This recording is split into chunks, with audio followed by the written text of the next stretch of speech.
Hello, everybody. Welcome back to the show. I am your host, Ray Petree. I'm a columnist for the Sportster and the Augusta Free Press. I'm joined once again by my co-host, my tag team partner, the Arn Anderson to my Tully Blanchard, JDO. How's it going, brother?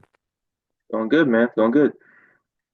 Trying to shorten the entrance just a little bit. Give us more time to talk about actual wrestling. Absolutely.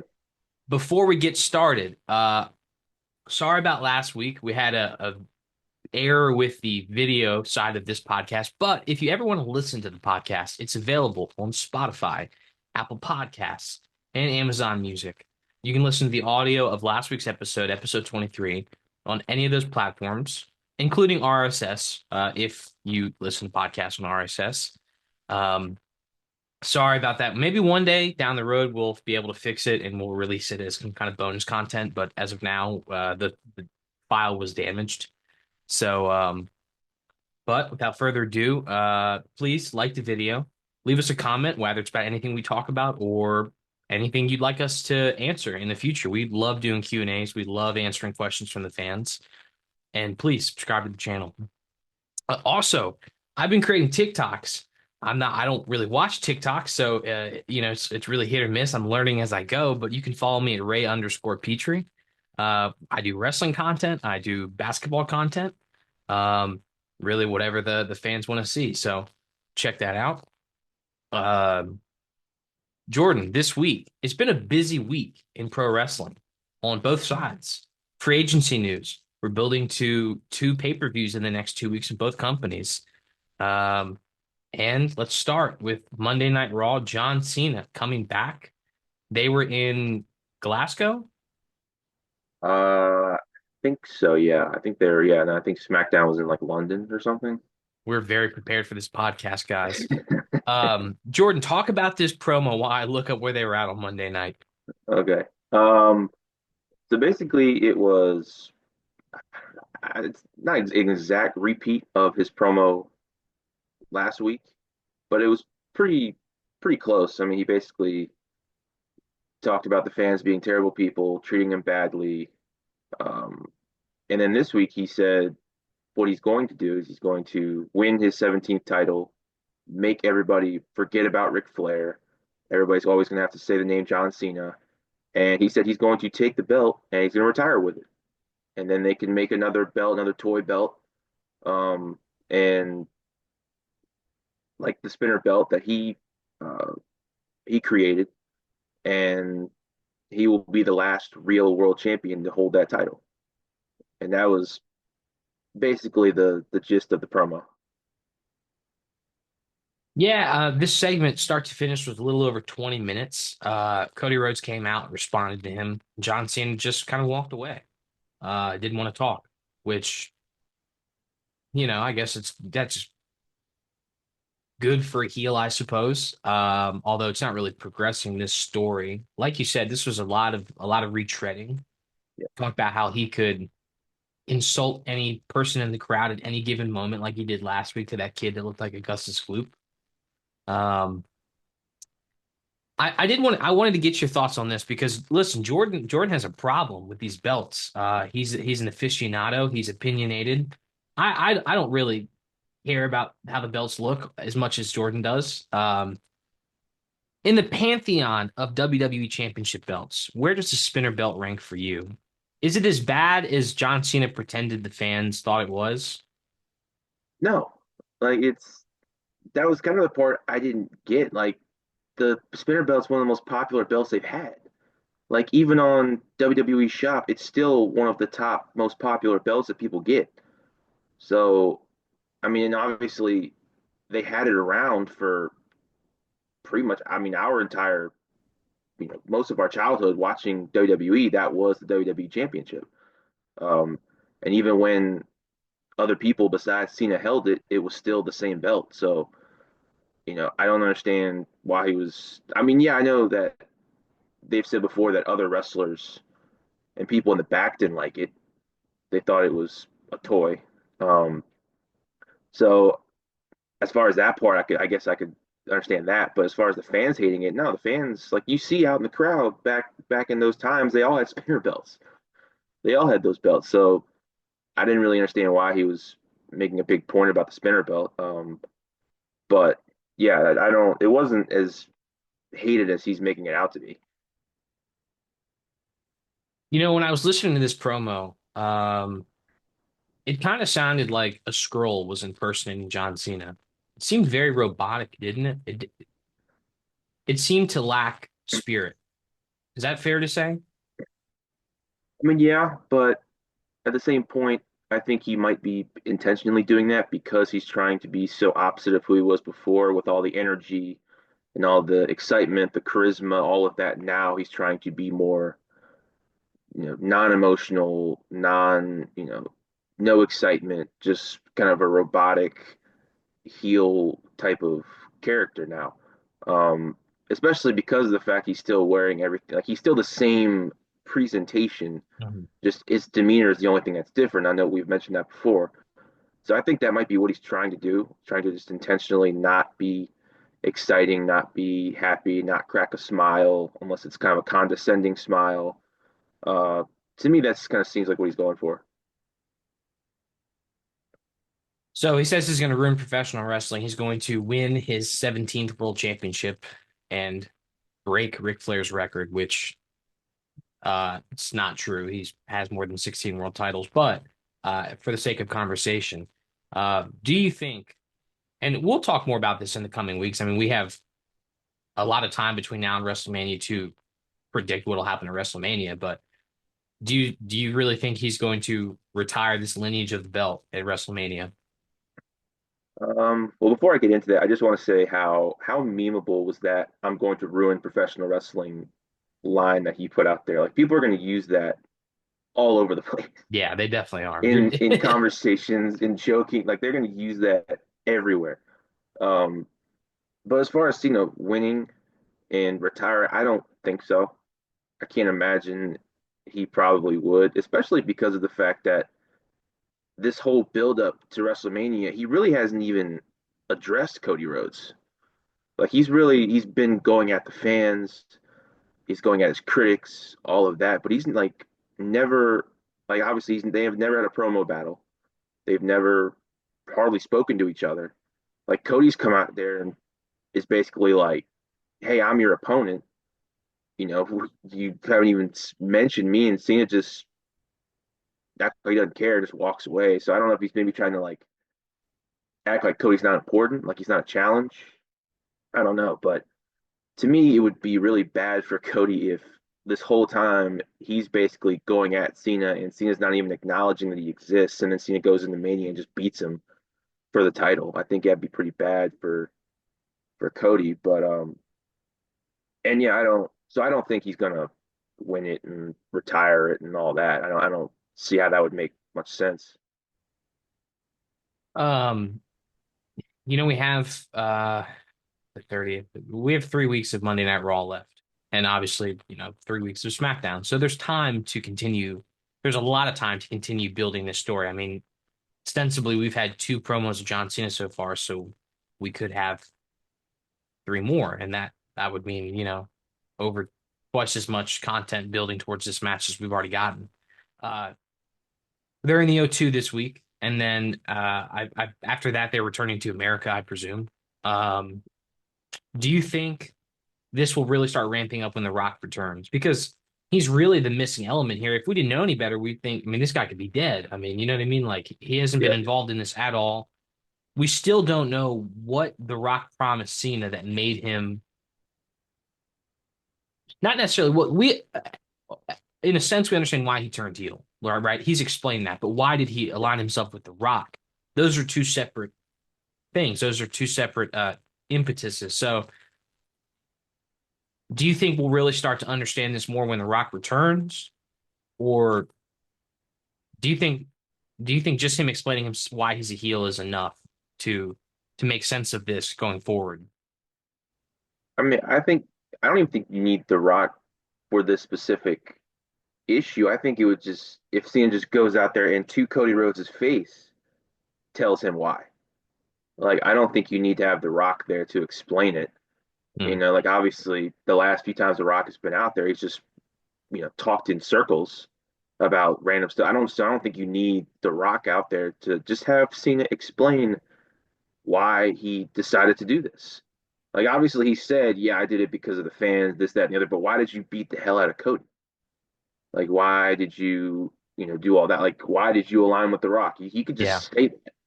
Like you don't need to have The Rock there for that.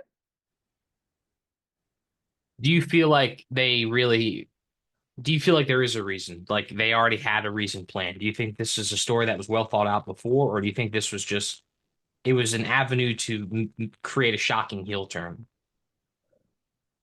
Uh it's tough to say. I mean, obviously you and I have talked before about how kind of lackluster this WrestleMania buildup has been. Yeah.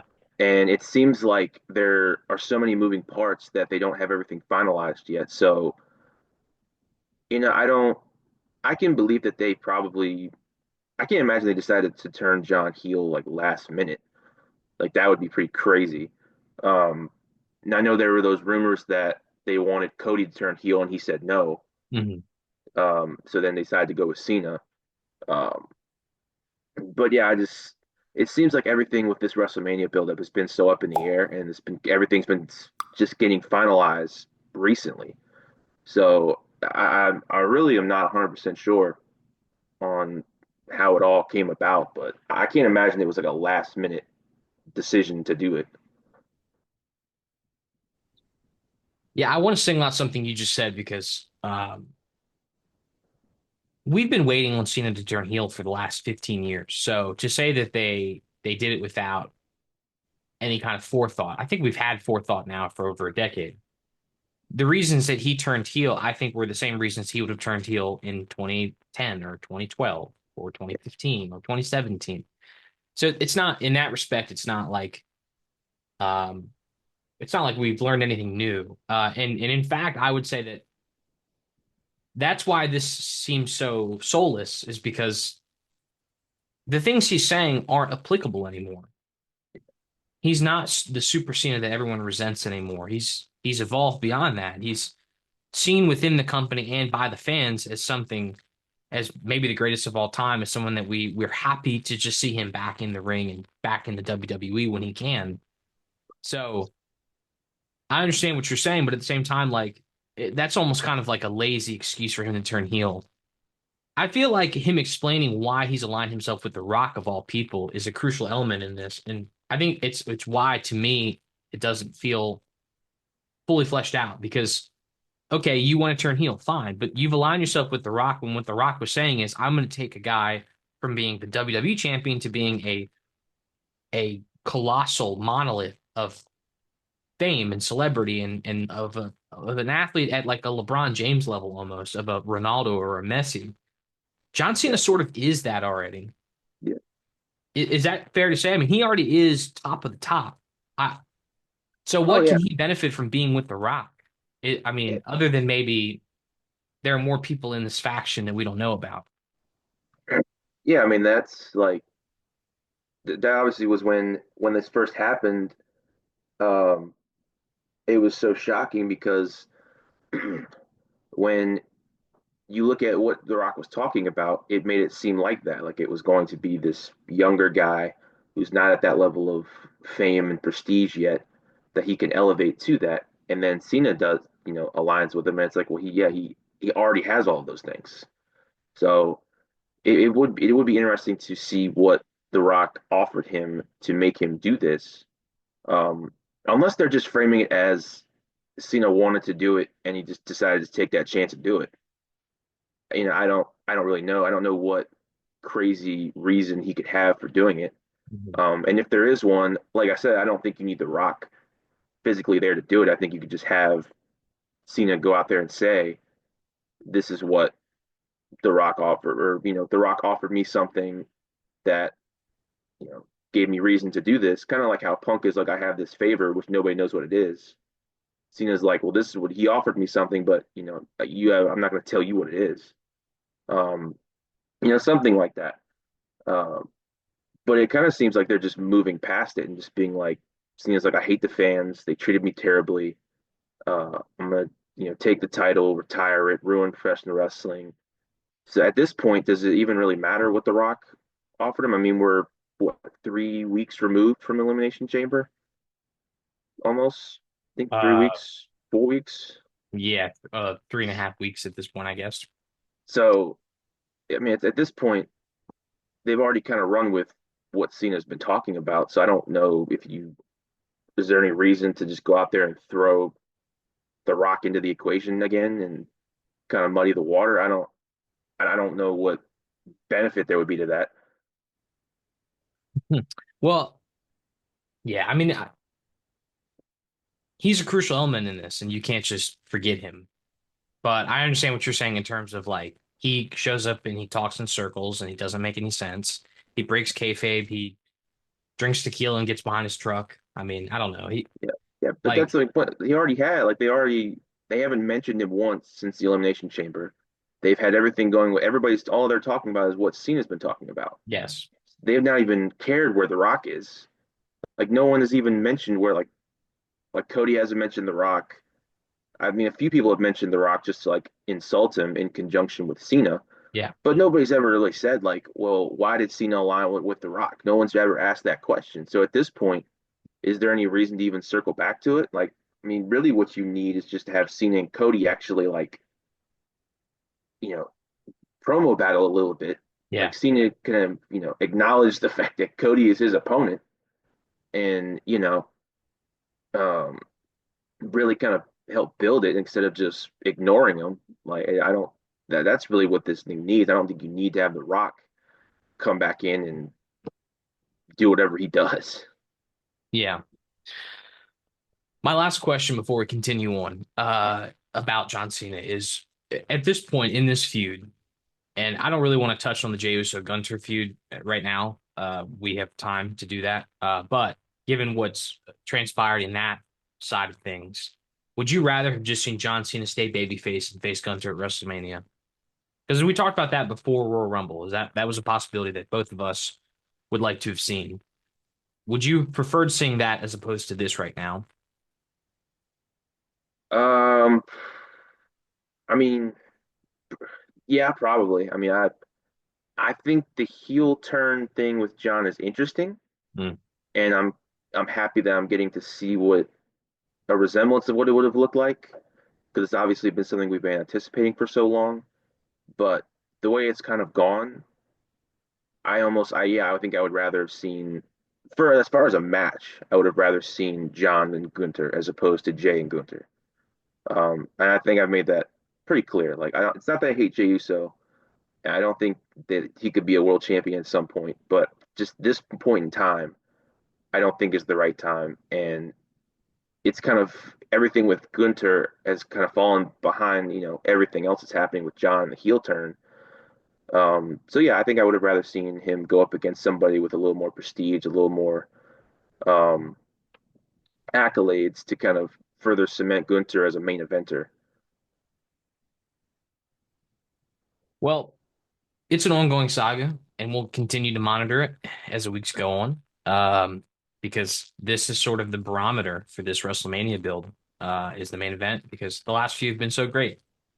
And and as we go forward, we'll continue to really preview WrestleMania as we get closer to the show.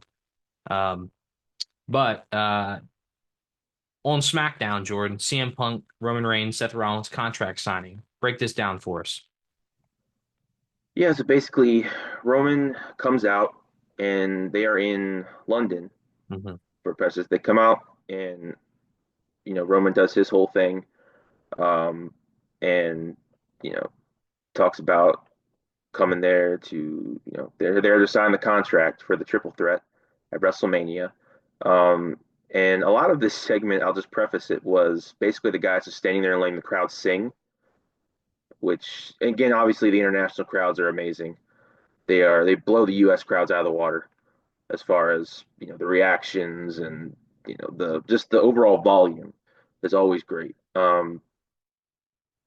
So Roman Reigns comes out there, Seth interrupts him and starts talking about some of the Shield stuff, them landing on the roof of that building in a helicopter all those years ago when they were the Shield. You know, just talking about everything that they've done. And Roman's like, "What are you talking about? it's me. I'm the guy. I've built this, and et cetera, et cetera. And then Seth starts going in on Punk. He's like, you could have settled this whole issue. You could have cut the head off the snake, and instead you shook his hand. And then Punk comes out, and basically one thing leads to another. I'm not going to just go through detail by detail, but basically Punk comes out and says, I'm here to chew bubble gum and sign the contract." And he signs the contract, and then Paul Heyman tells him this match is going to be the main event of WrestleMania. And the crowd explodes. And you can visibly see the emotion on Punk's face, where it's like, obviously, this is the whole one of the big cruxes of why he left Mhm.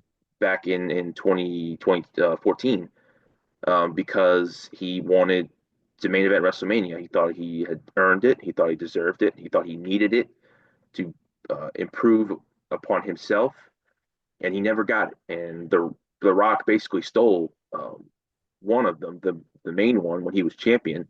Mhm. Um, so this is a big moment for him. And then Seth Rollins absolutely loses it. Is like, no, wrestling the main event's sacred. You're a terrible person, et cetera, et cetera. And then Roman's kind of sitting there all condescending like he usually is, and is basically like, enjoy this, soak this moment in, et cetera, et cetera. And then Punk is like, thank you, Tribal Chief, for this, but this is not the favor that I'm owed. And then drops the mic, and that's it. And then Roman's looking at Paul Heyman like, what's going on? And also, too, I wanted to mention a point that a lot of people picked up on when it happened was Roman asking Punk to acknowledge him. And you see Paul Heyman standing next to Roman, out of Roman's line of sight, is saying, no, don't do it. So have that little nugget of information in there. But that was basically the segment. Nothing crazy. There was no wild brawl, which is probably that pretty crazy. I don't think I've seen where there wasn't a brawl. Seen a contract signing, I mean. I mean, the contract signing, a time-honored tradition that's gotten so old. I'm tired of seeing it. I'm tired of seeing guys fight after signing a contract. So this was nice. It was refreshing. Yeah, CM Punk going to finally main event WrestleMania, finishing his story, as it were. Said he wanted to come back to main event WrestleMania. He's got his opportunity. For him, it almost seems like winning now is an afterthought because he got to the dance, right? He doesn't need to win anymore. So yeah, I keep that in the back of my mind. But yeah, Roman Reigns, we talked about this last week, and I want to keep drilling this home because I think we're onto something here that people aren't talking about enough. This guy's really bad at being a babyface. And the yeah, crowd's reactions to him are only going to continue for so long, and people are going to get tired of cheering him because he acts like a jerk. To yeah, keep it PG for our YouTube advertisement, yeah, he acts like a jerk. There's nothing redeeming about this guy, nothing redeemable about this guy, and this continues to prove it. I continue to find myself agreeing with Seth Rollins throughout this feud, although I am a big CM Punk fan and obviously will always be rooting for him in any situation. But yeah. I'm just give me your thoughts about this. How do you feel about them main eventing WrestleMania? What night should they main event WrestleMania? I mean, I guess that shouldn't be a topic of conversation, but it is. What are your thoughts, Jordan? I mean, basically, it makes sense. I was I was expecting this to main event one of the nights because otherwise, what other match would? Um, I know I know the women's match has been talked about, but I mean, and I'm not trying to be disrespectful, but I mean, you have three of the biggest stars in the company, period, in a triple threat. Yeah, it's not for a title, but it's a big time match, and uh, this is what sells pay-per-views. You have big name guys and big name matches. Obviously, they don't have to sell pay-per-views anymore, but you still want to have that intrigue. So to have that be the main event makes sense. Um, and yeah, just I've talked about it before too. Like Roman has not changed anything about himself since he lost the title. Like he's technically a babyface now, but he's the same person. Like he's the same, condescending, disrespectful, guy that thinks he's better than everybody else. Like he's not different. Um, and yeah, maybe there have been moments where he's kind of held back on, you know, attacking somebody like he probably would have before. But Mhm. what has really changed? He um, never really had anything closure wise with the other guys. Like they teamed back up with him to help him beat the new bloodline, but he never like apologized to any of those guys. So yeah, I can't imagine he's going to continue to be a baby face that much longer. Um, and yeah, it's funny that Seth is kind of seen as the bad guy in all this, but I mean, he's really the one is like, look, Roman Reigns he ran roughshod over this company for 3 years as the tribal chief, the champion. He was destroying people. He didn't care who he hurt, and yeah, the whole thing is it's really funny how the dynamic of this is. And then there's just Punk, who's just CM Punk. He just doesn't care if people like him or hate him. He's just doing what he does, and Mhm.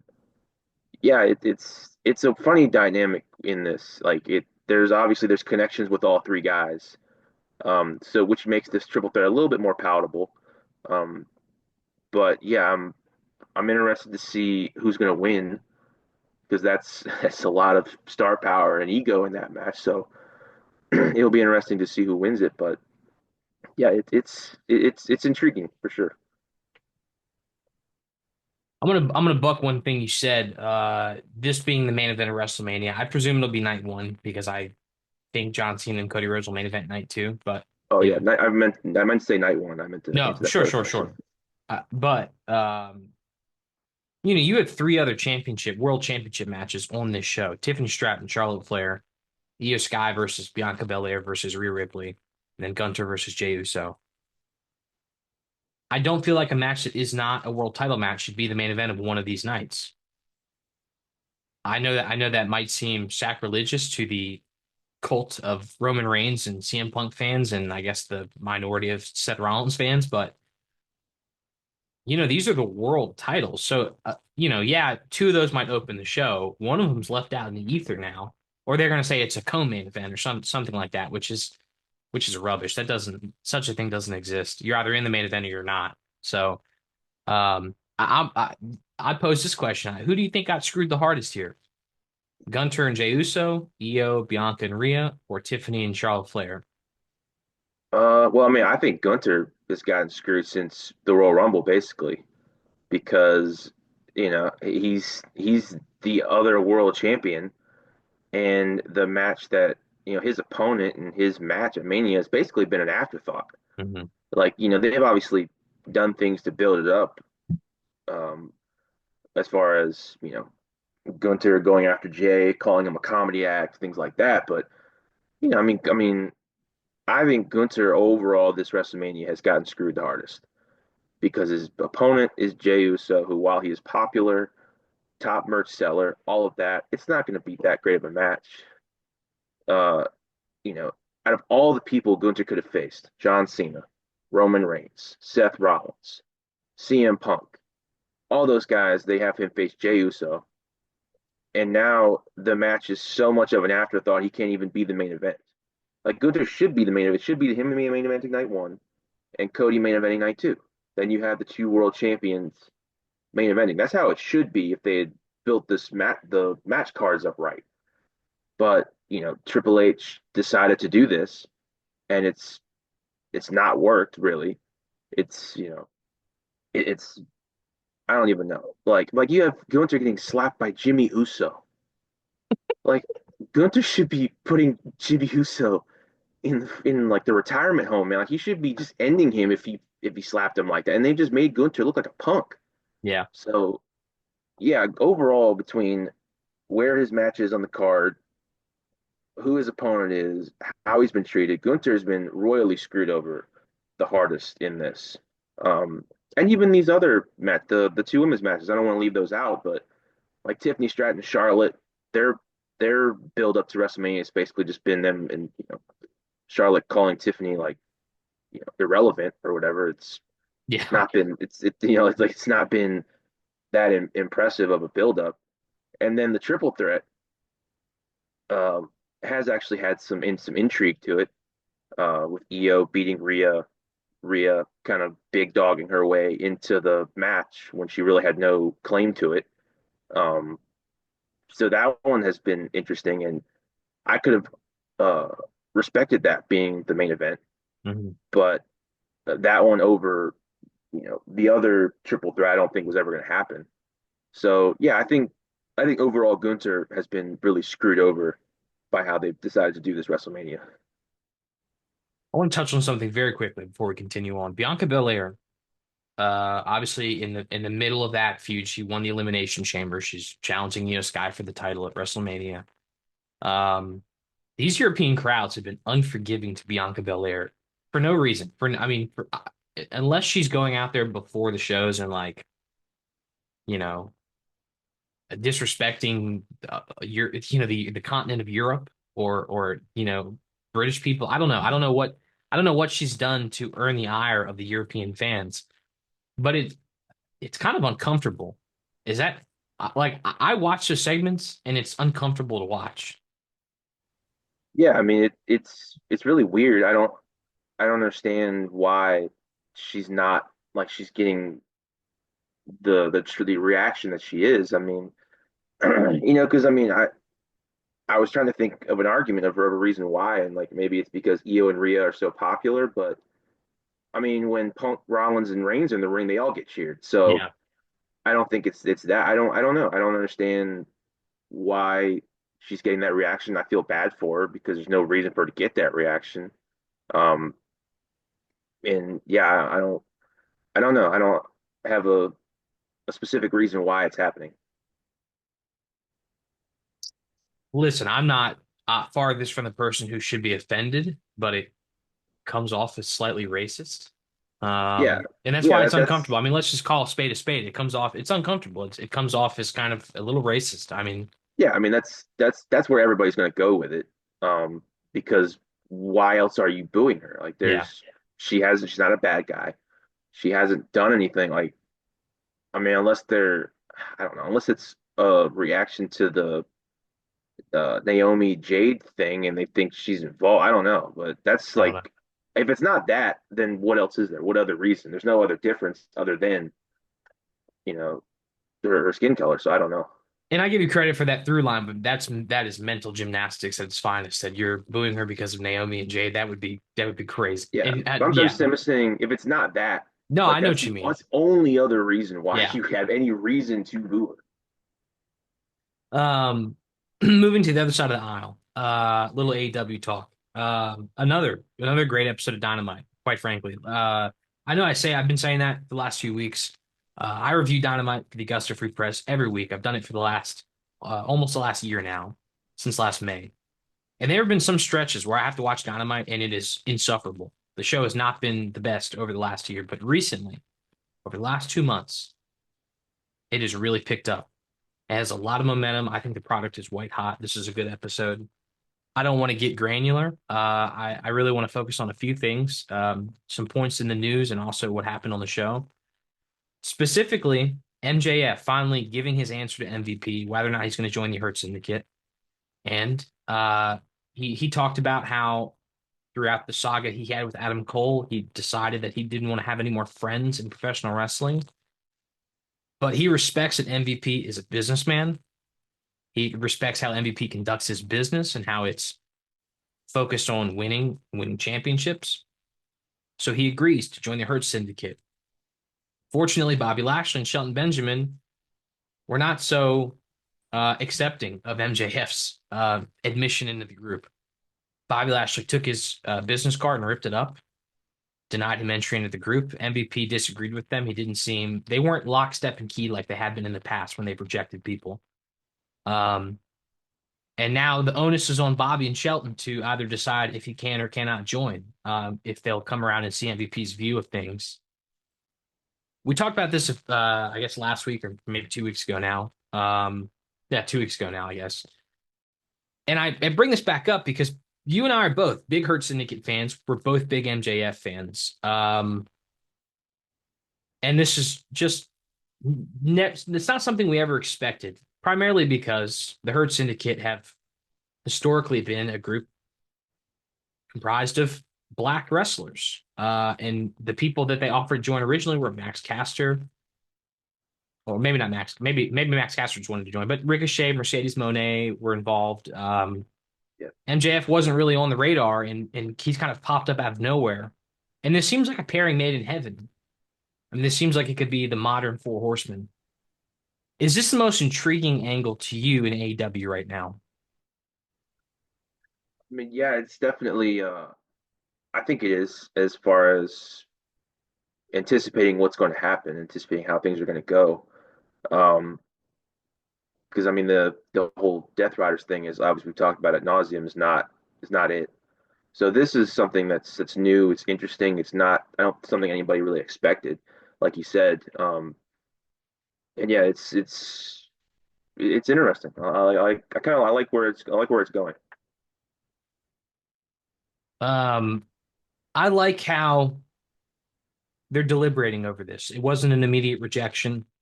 It gives us thread to continue holding on to, a little bit of rope. Yeah. Well, I mean, he did rip up the business card, so I think that was kind of a pretty decisive no. Well, afterwards, MVP told them that you guys should consider it. Shelton and Bobby said that this guy's slimy. He's turned on everyone who's ever aligned with him, and then MVP said this is different. And I think the difference obviously is that would MJF have the gall to betray them, knowing what they could do to him? It's not Yeah. like in the past where he was with FTR and Wardlow, and obviously betraying Wardlow didn't work out so well for him. Um, I'm Yeah, interested to see where this goes. I just hope it doesn't turn into MJF trying to get into the group. Like I don't want it to be a situation where it's like he's like desperate to get into the Hurt Syndicate. It's almost like I hopefully it doesn't turn into that. Like as far as the showing like a more desperate side of him to be like, hey, come on guys, like I really want to join, something like that. Obviously he's not going to do that, but I'd rather just be like, look, you guys came to me, you guys want me in the group, I'll join. If not, whatever. I'm MJF. I don't need a group. Um, Something like that. I hope that's where it stays and it doesn't turn into MJF trying to get into the group some way or another. I, you know, I think over the last 2 months, AEW's done a great job of bringing these under 35 guys into focus as we're building the company around these guys going forward. And they're doing it right now with the Owen Hart tournament. Jay White's announced his uh, participation in the tournament. Uh, Hangman Page, Will Ospreay, Swerve Strickland obviously already has a title shot at Dynasty. Um, MJF obviously angling for the title. Darby Allin's gone, but he's definitely in that category. I just think they've done a really great job of presenting who the guys going forward are going to be because Moxley's reign, like you said, has not been great, to say the least. It's not been very entertaining, and I think it's become more entertaining, but it's not where it was supposed to be. I don't think. Um, do you think MJF will intervene in Swerve Strickland's match? This is where my mind goes because MJF's obviously already expressed his dislike for Swerve Strickland. They're not friends. And obviously Swerve Strickland's an enemy of the Hurt Syndicates. And that feud never ended. I mean, Bobby beat him and then they never had a rematch. The rumor is it's because of creative differences that they've since squashed, that they've resolved. But do you think that's where this is going? That it's going to be MJF aligning with the Hurt Syndicate, feuding with Swerve Strickland? Uh, I don't know. I mean, I don't. It seems more likely that he would just get involved in their tag team title match that eventually they're going to have with Big Bill and who's the other guy? Keith, Brian Keith. Brian Keith there. Because that's it seems like that's what's going to be their next title defense, going to be against those two. So I don't know if they're going to go towards the swerve part of this because they haven't really planted any seeds for it to eventually have that happen. Um, but I mean, it would be an interesting way for him to join the syndicate. It's like, hey, I screwed over this guy you guys don't like, and then And maybe they decide to do that because the Moxley thing's been so bad, and they just want to get the title off him and have a decent world title feud. So that's possible. I would like that a lot better than what we've been seeing. Um, Moxley, Swerve Strickland had a face to face on Dynamite.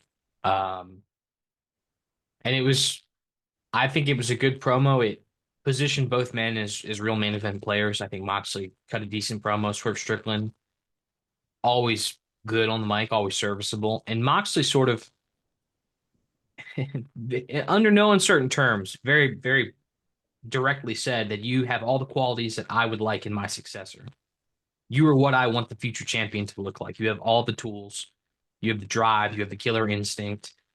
Now let's see if you can capitalize on that at Dynasty. It almost seemed like he was just blankly saying that this is a guy I want to succeed me as champion without necessarily saying exactly that. And if there were ever a time it seems like it's time to take the title off of him, maybe it would be Swerve Strickland at Dynasty. If Swerve wins, that's a big if, but if he wins, who do you want to see him face at Double or Nothing for the title? Because clearly it won't be the winner of the Owen Hart Cup. That'll be down the line. So it won't be Osprey, Hangman, or Jay White. I guess it leaves MJF potentially, but what do you think? Um, yeah, it's tough, man. I mean, MJF's probably the top candidate, I would guess. And maybe that goes into what you were saying about him getting involved in the match, maybe trying to screw him over, doesn't do it, something like that.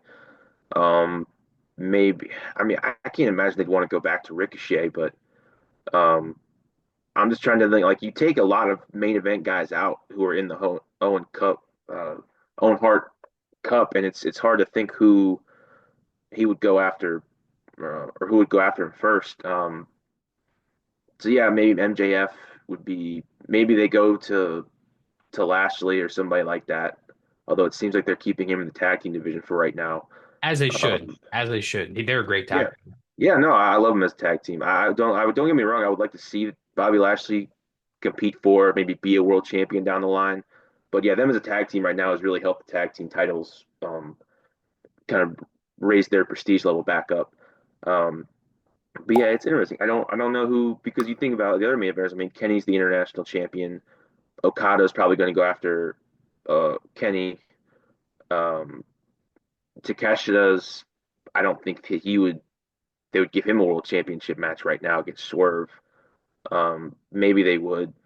But it's tough. It's there's a lot of directions they could go, but there are a lot of avenues that are kind of cut off by the Owen Hart Cup as far as who Swerve's first opponent could be. Yeah. And listen, I'm super excited for the Owen Hart Cup. I mean, I think if you want to have a tournament to determine the challenger at the biggest stage in AEW, it should be stacked. It should be full of great competitors. And most of them are baby faces that have been announced so far. So it's not terrible if Swerve wins and he has to face a heel at Double or Nothing. But anyways, um, to the women's division, there's been a lot of news in this division this week. Tag team match on Dynamite. Megan Bayne pinning Tony Storm in the center of the ring, clean. No outside interference, no cheating, just one F5. She calls it Fate's Descent, but it's an F5 in the pin. It was a decisive victory, emphatic. Hard to believe the result of Dynasty will be any different because Tony Storm did lose clean easily. Megan Bayne looks inviolable. So you have that going on, and obviously leading to that title match at Dynasty. Uh, the next day, Saraya announces she's leaving AEW. Britt Baker removes all of the references from her social media about AEW, distancing herself from the company seemingly. Sean Ross Sapp, excuse me, Sean Ross Sapp reporting that Mariah May's in a contract year and the implications of that. And then Mina Shirakawa signs with AEW. So a lot of news on a lot of fronts. Let's start with Saraya Jordan. How would you rate her tenure in AEW now that it's over? Uh, I mean, it wasn't great. I think when she first debuted there, she showed a lot of promise because she got that huge reaction her first night. coming out, and like after that, it pretty much just went down. Um, Obviously, she held the women's title when she won it at Wembley uh, for their first show in Wembley. Uh, but other than that, I mean, it's really been nothing of note. I guess I would say a five, maybe on like a scale of 10, maybe like a five. Like, there were some good moments, there were some interesting things, but overall, it wasn't as great as I think people thought it might be. I think her name adds to the lineage of the AEW Women's World Championship because she is a legend of women's wrestling. She took the WWE Women's Division from what it was to what it is now. But and also I give her credit for she when she did turn heel with Tony Storm, the Outcast helped get Tony Storm from where she was to where she is now. It was the bridge she needed to turn heel. And then she helped the development of Harley Cameron, who's become a real star for the women's division. So some of that's been pacified over the last month, but it's only so many spots. Um, so I give her credit for that. But like you said, I mean, she came in with a lot of anticipation, and just because of her physical limitations, wasn't able to achieve, I think, the things she wanted to. Um, Seems like she's heading towards WWE in some way, shape, or form, in some capacity. I know previously they wouldn't allow her to wrestle. I don't know if that'll change. I don't think she knows that, judging from the interview she gave to Entertainment Weekly. I don't think she knows whether or not that is possible for her. Um, if she can return to wrestling in the WWE, uh, do you think she's someone you'd put in a world title picture? Are you putting her in the mid card? How would you slot her into that division right now? Boy, I mean, I can't imagine they put her in the world title picture. I just I mean, they have the two mid card women titles now, so maybe they put her in that and have her add some prestige to those titles with her name. Um, so yeah, I think that's probably where they would put her if she was going to get back into wrestling. But I don't know. I don't even know if she would get back into wrestling at this. I mean, she's obviously not anywhere near who she was before as far as wrestling ability. So like, at what point do you really say we kind of gotta, you know, put this behind me and try to do something else non-wrestling wise? Like kind of like she did before. Now, I'm not saying she has to be the general manager, but something non-wrestling maybe she could do. I don't know if wrestling is really what she needs to be doing right now. She kind of got stuck on Rampage there for her last few months, but I will say she did progress a lot. She was a lot better then than she was when she won the title, and she was a lot better when she won the title than she was when she first returned. So she showed noticeable improvement, and I think a lot of it was just when she wrestled, it was just a different pace, a different quality of product in the ring, and I think it took a long time for her to adjust and to adapt on top of just being rusty by itself. I think just a lot of things had changed. It had accelerated a lot, but she did get to a point where she was a lot better. So it's unfortunate that she's been on such a long hiatus, even if maybe that was by design. Maybe Tony Khan knew she was leaving and they didn't want to feature her. I don't know. That's not really important at this point because she's already gone. But she was gaining momentum, which is unfortunate it got halted. But um, I guess the bulk of this conversation is going to be Mariah May, who Sean Ross Sapp, like I said, at Fightful Select reported is in a contract year. Now, what does that mean? Right? When a reporter like Sapp gets information like this, usually that means it's already kind of accelerated. Like yeah, she's in a contract year, but why would he be reporting this? Why is this pertinent information at this point? Is it because she's already in conversation with the WWE? You and I talked a lot about during her title reign how it felt hollow. It felt like they weren't using her properly. She was being mishandled. She wasn't being featured enough on television. And then she had this Hollywood ending with Tony Storm. Do you think, just reading the tea leaves and understanding wrestling and how Tony Khan edges people out of the company, right? How we've seen him wean wrestlers off the product, Ricky Starks, Miro, Malachi Black to a lesser extent. Do you think they did that because they knew that she there's a possibility she was leaving the company. I mean, it's possible. There's precedent for it.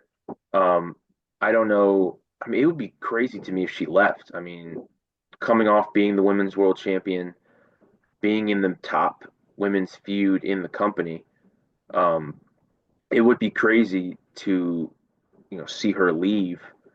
But at the same point, uh, I also wouldn't be 100% shocked because, you know, outside of Tony Storm, it's really hard for women to get kind of recognition, big reactions from the crowds in AEW.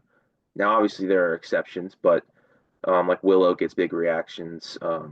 But Tony Storm is really the center of that universe, and then you have your feud with her.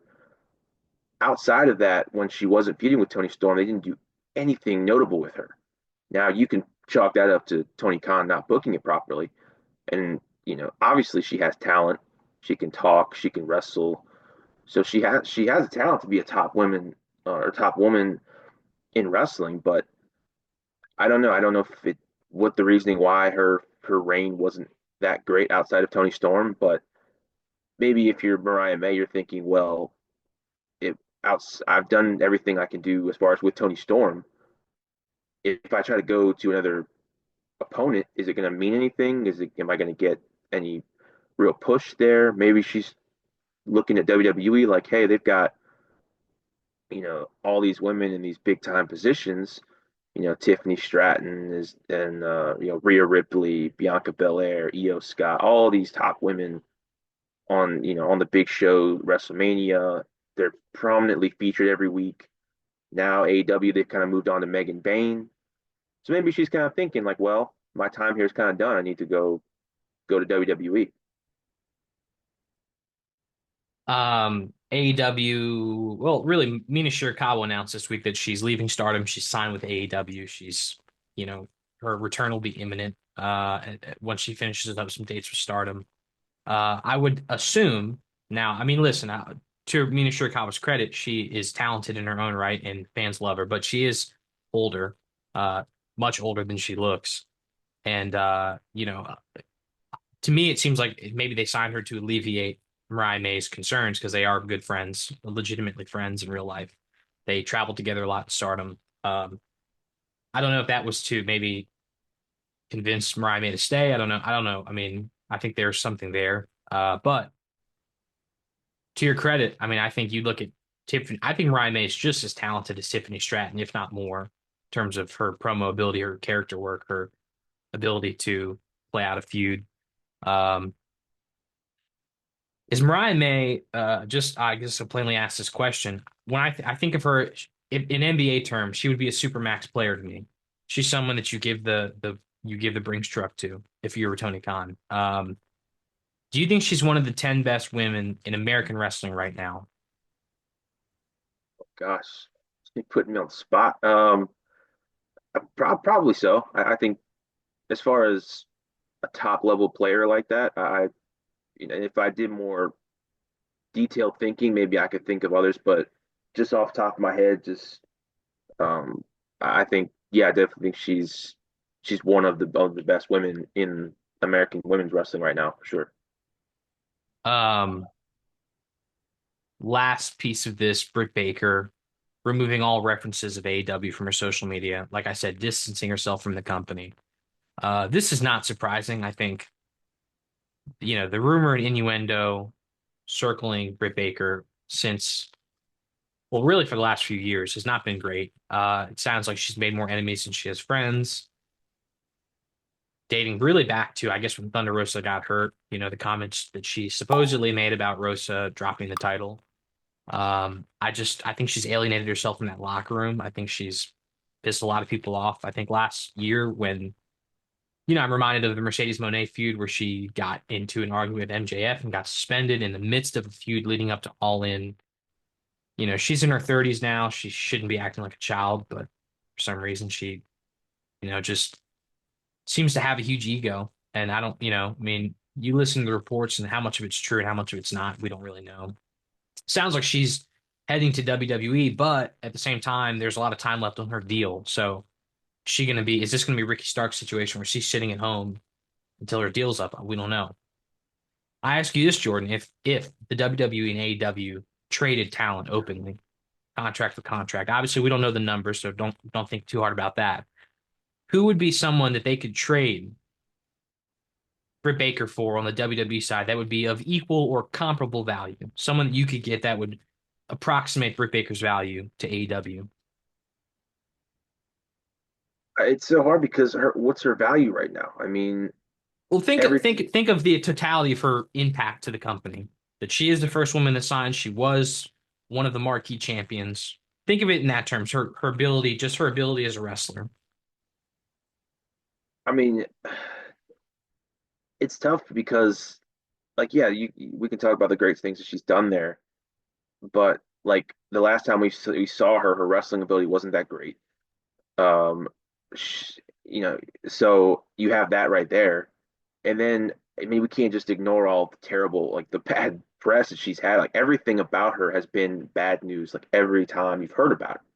So if you're WWE, like who would you even give up that would I mean, you're gonna try to be, I mean, I'm not talking like, Luka Doncic level, like trading bad trade, but like if you're WWE, who are you gonna offer up? Like, do you even offer anybody up? Are you just like, we don't want her? Like, why would you want to add somebody into your locker room who's such a bad locker, like, a bad presence in your locker room? Like, yeah, I know she's friends with Chelsea Green, but like, what does that really mean? Like, do you really want somebody like that in your company? Well, I mean, you can say the same thing about CM Punk and look how well he's done. Also, just the power of saying we've signed the first AEW women's wrestler. I mean, yeah, maybe you could, but I mean, I don't know. Does WWE really care about that? I mean, they're, Oh, really truly like, I think I so. mean, Absolutely. they're on such a hot streak. They don't need like they have really obviously we've talked about the talented women that WWE already has on their roster. So you add another one in Britt Baker. I mean, I don't even know who to suggest to trade for. If I'm WWE, I'm thinking I'm not trading anybody for her. Just straight up, like I'm not like if you all let her go, we'll give her a look. But Mhm. it's to me, it's kind of like the in the NBA, like when you have a player who you're paying a lot of money who's not worth the money, who you're just like we're trying to trade him just for anything, just give us something, and they're just like we don't want him. Like if you guys let him go, if then we'll try to maybe sign him after that, but otherwise we're not going to give up anything for him because we know that they're a problem for you and that you'll either just deal with the problem and then we don't have to, or you'll just let him go and then we can just sign him without having to give up anything. So that's kind of thing where I think Britt Baker is right now. Her value has just been so shot by the fact that she's been such a bad, locker room presence, that there's been all this negativity around her, and the fact that the last time you saw her in the ring, it wasn't great. So yeah, I think that's where she is right now. All right. Well, that is going to do it for this week's episode of Petree's Pit. We want to thank you all for watching again. Please, like I said, like the video. Leave us a comment, whether it's about anything we talked about. If you have a question you'd like us to answer next week, we would love to do it. And subscribe to the channel. Without further ado, talk to him, Jordan. Top dogs out.